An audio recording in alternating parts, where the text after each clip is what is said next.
दोस्तों, ये कहानी बिरजू नाम के एक भेलपुरी वाले की है, जिसकी भेलपुरी बहुत ही मशहूर थी। उसके ठेले पे हमेशा भीड़ लगी रहती थी, लेकिन अपनी बीवी के कहने पर उसने अपनी भेलपुरी का दाम बढ़ा दिया। आगे क्या हुआ जानने के लिए हमारी ये कहानी अंत तक जरूर देखिए। और हाँ, ऐसी ही अनोखी और मजेदार कहानियाँ देखने के लिए हमारे इस चैनल को जरूर सब्सक्राइब करें। समुंदर के किनारे बिरजू भेलपुरी वाले की दुकान थी। शाम के वक्त बहुत से लोग समुंदर के किनारे टहलने आया करते थे, जिसकी वजह से बिरजू की दुकान पर बहुत भीड़ हुआ करती थी। अरे आओ भाई आओ, बिरजू के हाथ से बनी नमकीन, तीखी, खट्टी, मीठी इमली के आचार वाली स्वादिष्ट भेलपुरी खाओ। एक बार खाओगे बार बार आओगे। वाह भाई वाह, क्या मस्त भेलपुरी बनी है। पता नहीं क्या जादू है बिरजू भैया के हाथों में। और नहीं तो क्या, हम घर पर चाहे जितनी कोशिश कर ले, पर ऐसी भेलपुरी नहीं बना पाते। अरे जरा हमें भी तो सिखाओ बिरजू भैया, आखिर आप ये भेलपुरी बनाते कैसे हो? अरे बहन जी, दुकानदार अगर अपना राज बता दे तो फिर उसकी दुकान कैसे चलेगी। बस यूँ समझ लीजिए कि आपका आशीर्वाद है और हमारा प्यार है, और कुछ नहीं। आपकी बातें भी इस भेलपुरी की तरह नमकीन और मीठी है बिरजू भैया। इस तरह से बिरजू और बिरजू की भेलपुरी दोनों ही बड़े मशहूर हो चुके थे। बिरजू को मुनाफा भी अच्छा खासा होने लगा था।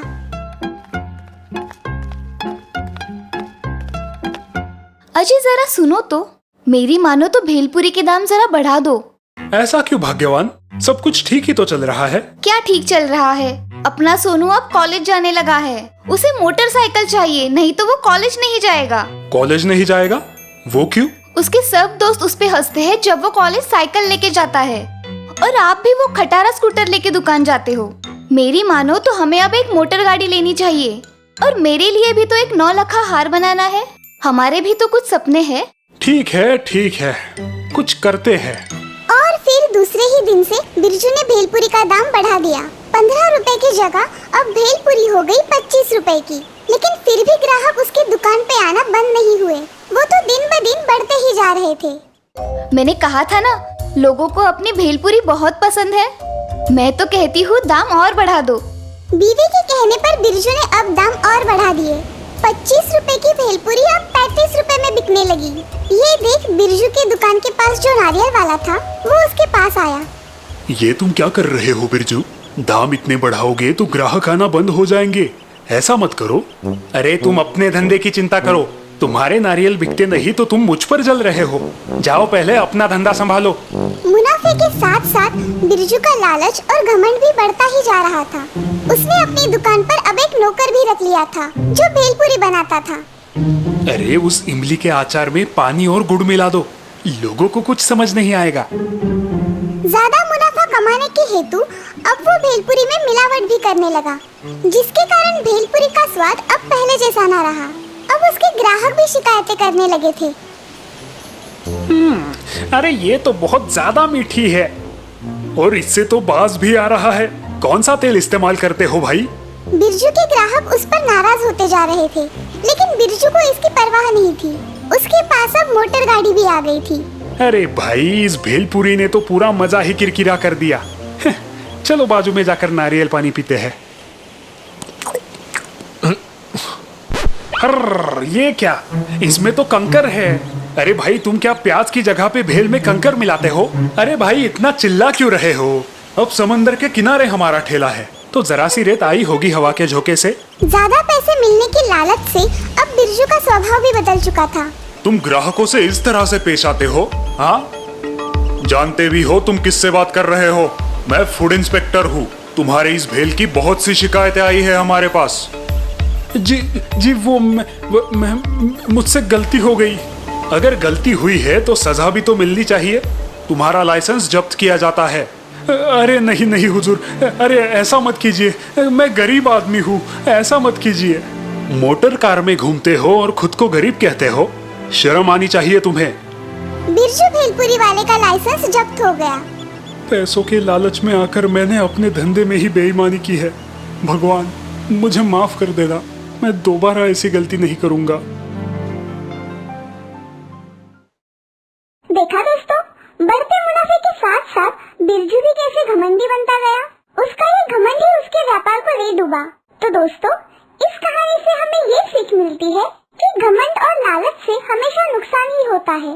हमें इन बुरी आदतों से दूर रहना चाहिए। रामपुर गांव में मंगतराम चाय वाले की दुकान बड़ी ही मशहूर थी। मंगतराम था भी बड़ा मेहनती। वो हर दिन सुबह 5 बजे उठता था और अपने काम पर लग जाता था। उसके पास 5 भैंसें थी, जिनका ताजा ताजा दूध निकालकर उसे लेकर वो अपनी दुकान की तरफ निकलता था। गांव में जो रेलवे स्थानक था, उसके बाहर ही मंगतराम की चाय की दुकान थी। इसीलिए उसकी दुकान पर भीड़ भी बहुत हुआ करती थी। वाह मंगतराम, क्या बढ़िया चाय बनाई है। हाँ भाई, सच में। मैं रहता तो हूँ पास वाले गांव में, लेकिन चाय पीने हमेशा इसी के दुकान पर आता हूँ। मंगतराम भाई, जरा हमें भी तो बताओ, तुम चाय में ऐसा क्या मिलाते हो? बस अपना प्यार मिला देता हूँ उसमें। शायद उसी वजह से वो बढ़िया बन जाती होगी। मंगतराम ने बड़ी ही चतुराई से अपना जवाब दिया था, लेकिन उसकी चाय की इस स्वाद का असली राज तो कुछ और ही था। मंगतराम चाय में डालने के लिए जो मसाला इस्तेमाल करता था, उसे वो अपने हाथों से बनाया करता था। इस मसाले में वो ताज़ा चाय के पत्ते, हल्दी, शहद, लवंग, इलायची ऐसी बहुत सारी चीजें मिलाया करता था। तब जाके कहीं वो मसाला बनता था। वाह, क्या खुशबू है। ये है मेरी चाय का असली राज। बस इतना ही नहीं, वो हमेशा अपनी भैंसों का ताजा दूध ही चाय में मिलाने के लिए इस्तेमाल करता था, जिससे वो ज्यादा गाढ़ी और स्वादिष्ट बन जाती थी। मंगतराम, कहाँ जा रहे हो? आज दुकान भी बंद है। हाँ, वो थोड़ा शहर से सामान लाना है, शाम तक आ जाऊंगा। मंगतराम रेलवे में से सफर करता हुआ शहर पहुंचता है। अपनी जरूरत की चीजें खरीद कर वो बस अब निकलने ही वाला होता है कि तभी उसे एक बहुत बड़ा मॉल दिखाई देता है। बड़ा ही शानदार मॉल है। थोड़ी देर अंदर घूम के आता हूँ।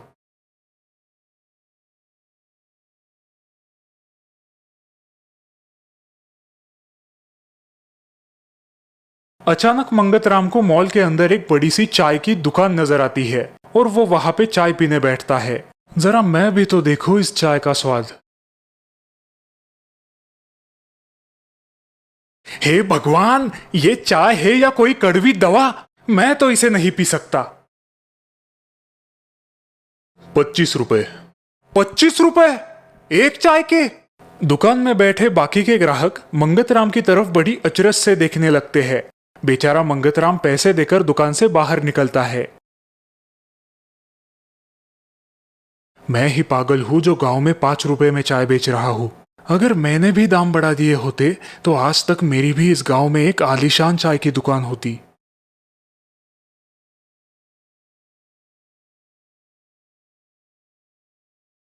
बस इसी ख्याल को लेकर मंगतराम अपने गांव पहुंचा और दूसरे ही दिन से उसने अपने चाय के दाम बढ़ा दिए। 5 रुपए की चाय अब हो गई 15 रुपए की। अरे भाई, ये मंगतराम को क्या हो गया है? अचानक इसने चाय के दाम बढ़ा दिए। पता नहीं, लेकिन अब चाय भी थोड़ी फीकी ही लग रही है। लोगों की बात सच थी। मंगतराम ने अब खुद अपने हाथों से चाय का मसाला बनाना छोड़ दिया। वो अब शहर से चाय मसाले के पैकेट मंगवाता और उसी को चाय बनाने के लिए इस्तेमाल करता। इतना मुनाफा तो मुझे पहले कभी नहीं हुआ। मुझे और भी कोई तरकीब ढूंढ निकालनी होगी। मंगतराम की सोच अब इतनी बदल गई थी कि उसने अपनी भैंसों की दूध में अब पानी मिलाना भी शुरू कर दिया, जिससे उसकी चाय का स्वाद और भी फीका हो गया। धीरे धीरे ग्राहक उसके दुकान में आना बंद करने लगे। अरे रे, ये क्या है मंगतराम? ना स्वाद है, ना रंग है, और ना ही वो पहले जैसी खुशबू। लगता है अब तुम चाय में अपनी प्यार की जगह पे कुछ और ही मिला रहे हो। नहीं तो, सब कुछ तो पहले जैसे ही है। यहाँ पे तो ऐसे ही चाय मिलेगी। आपको पीना है तो पीजिए, वरना अपना रास्ता नाप लीजिए। मंगतराम की बढ़ती लालच के साथ साथ अब उसका स्वभाव भी बदल गया था। वो अब अपने ग्राहकों से बड़ी ही बेरुखी से बात करता, जिसकी वजह से अब लोग उस पर नाराज हो गए थे। ये मंगतराम तो लूट कर रहा है, इसे मजा चखाना ही होगा। अगले दिन जब मंगतराम अपनी दुकान पे आता है तो वो देखता है कि उसकी दुकान के सामने चाय की दूसरी दुकान शुरू हो गई है। चाय ले लो भाई, चाय, गर्मा गर्म स्वादिष्ट खुशबूदार चाय, वो भी सिर्फ 5 रुपए में। लोगों की भीड़ अब उस दूसरी दुकान पर होने लगती है। अरे वो देखो, चाय की नई दुकान। चलो चलो वही चलते हैं, उधर दाम भी तो सस्ता है। हाँ वही चलते हैं। वैसे भी इस मंगतराम की चाय में अब पहले जैसा स्वाद नहीं रहा। ये सब देखकर और सुनकर मंगतराम दुखी हो जाता है। एक ग्राहक उसका ये दुखी चेहरा देखकर उसके पास आता है। मंगतराम, पहले तुम चाय में प्यार मिलाया करते थे और अब लालच, ये सब उसी का नतीजा है। अब भी कुछ नहीं बिगड़ा, सुधर जाओ। ग्राहक भगवान का रूप होते हैं और मैंने उन्हें ही धोखा दिया है। मुझे अपनी ये गलती सुधारनी ही होगी। उस दिन से मंगतराम ने अपनी सोच फिर से बदली। उसने वो सारे मसाले के पैकेट्स फेंक दिए और दूध में पानी मिलाना भी बंद कर दिया। उसने चाय के दाम भी फिर से 5 रुपए रख दिए और दुकान का नाम भी बदल दिया। चाय ले लो भाई, चाय, प्यार वाली चाय, गर्मा गर्म स्वादिष्ट खुशबूदार प्यार वाली चाय। बरसों पहले की बात है। एक गांव में मक्खीलाल नाम का एक आदमी रहता था। उसकी बहुत बड़ी दूध की दुकान थी। उस दुकान में वो घी, दही और भी कई प्रकार की चीजें रखता था।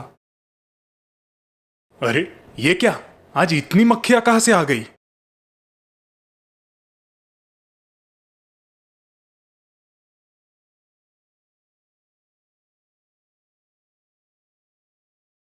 ओ मक्खीलाल चाचा, मुझे 2 किलो घी देना। हाँ बेटा, अभी देता हूँ।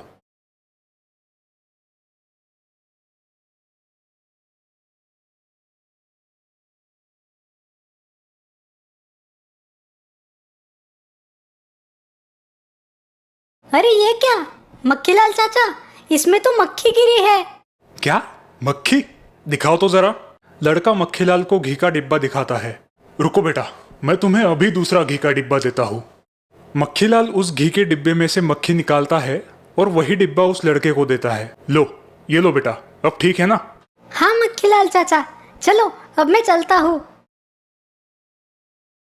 तभी उसकी दुकान में राजमहल से 2 सिपाही आते हैं।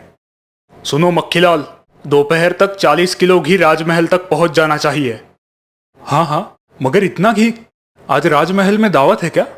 हाँ, आज महाराज ने सभी मंत्रियों के लिए दावत रखी है। ठीक है, चिंता मत करो, आपको घी वक्त पर मिल जाएगी।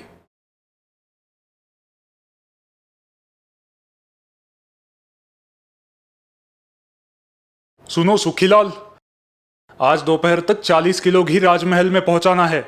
चलो जल्दी जल्दी काम पर लग जाओ। पर मालिक, 40 किलो घी बनाने के लिए अपने पास इतना दूध ही नहीं है। एक काम करो, जितना भी दूध है उसमें आधा पानी मिला दो, इससे काम हो जाएगा। पर मालिक, ऐसा करना ठीक नहीं रहेगा। अगर ये महाराज को पता चल गया तो वो अवश्य हमें दंड करेंगे। तुम चुपचाप अपना काम करो, वरना निकल जाओ यहां से। ठीक है मालिक। सूखीलाल दूध में पानी मिलाता है, फिर भी दूध कम पड़ता है। सूखीलाल अपने मालिक के पास जाता है। मालिक, मैंने दूध में पानी मिलाया, फिर भी 40 किलो घी नहीं हो रहा है। अब हम क्या करें? ठीक है, तुम बाहर जाओ और दुकान संभालो, इसे मैं देखता हूं। ठीक है मालिक।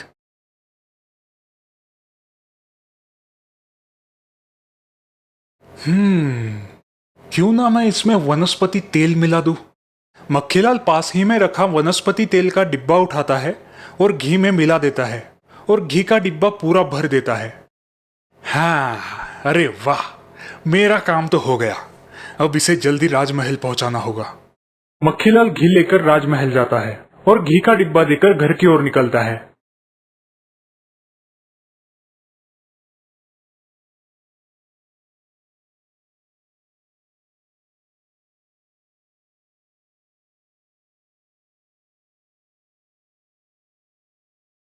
खाना हो जाने के बाद सभी मंत्री राजा से मिलकर अपने घर निकल जाते हैं। राजा सभी को मिठाई का एक एक डिब्बा देता है। खाना हो जाने के बाद सभी,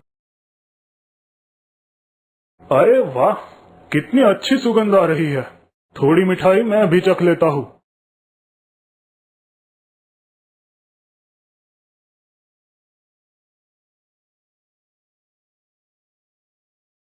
मिठाई खाकर राजा बीमार पड़ जाता है। महाराज, सारे मंत्री भी आपकी तरह बीमार हुए हैं। क्या? ये कैसे हो सकता है? लगता है मिठाई में कुछ गड़बड़ थी। जाओ, जाकर हलवाई को बुलाओ। जी महाराज। अरे ओ मूर्ख, तुमने ये कैसी मिठाई बनाई? तुम्हारी मिठाई खाकर सभी लोग बीमार पड़े हैं। महाराज, मैंने तो सभी चीजें बराबर डाली थी। मुझे नहीं पता महाराज। महाराज, मुझे लगता है कि मक्खीलाल की घी की वजह से यह सब हुआ होगा। क्या तुम्हें पूरा यकीन है कि ये सब उस घी की वजह से बीमार पड़ गए हैं? हाँ महाराज, क्योंकि उस घी में से मुझे वनस्पति तेल की खुशबू आ रही थी। इसका मतलब मक्खीलाल मिलावट करके सभी को धोखा देता है। सेनापति, 2 सिपाहियों को मक्खीलाल के घर भेजो और नजर रखने बोलो। जी महाराज। दोनों सिपाही मक्खीलाल के घर के पास पहुंचते हैं और छुपकर देखने लगते हैं। तभी मक्खीलाल दूध में पानी मिला रहा था। अरे ये क्या? ये मक्खीलाल तो मिलावट करके सभी लोगों को फंसा रहा है। हाँ, हमें इसे रंगे हाथ पकड़कर महाराज के पास ले जाना चाहिए। हाँ, चलो जल्दी। सिपाही मक्खीलाल के घर जाते हैं और मक्खीलाल को रंगे हाथ पकड़ते हैं। दूध में मिलावट करते हो? चलो अब महाराज के पास चलो। नहीं, मुझे माफ कर दो। चलो, तुम्हें जो भी कहना है महाराज के सामने कहना। सिपाही मक्खीलाल को लेकर राजमहल आते हैं। महाराज, इस मक्खीलाल को हमने रंगे हाथ पकड़ा है, दूध में पानी मिलाते हुए। क्या इसका मतलब तुम सभी लोगों को फंसाते हो? मुझे माफ कर दो महाराज, मुझसे गलती हो गई। मैं दोबारा ऐसा काम नहीं करूंगा। सेनापति, इसे यहाँ से ले जाओ और काली कोठड़ी में डाल दो। नहीं महाराज, मुझे माफ कर दो, मैं दोबारा ऐसा नहीं करूंगा। महाराज मक्खीलाल की बात नहीं सुनते और सेनापति मक्खीलाल को काली कोठड़ी में डाल देता है।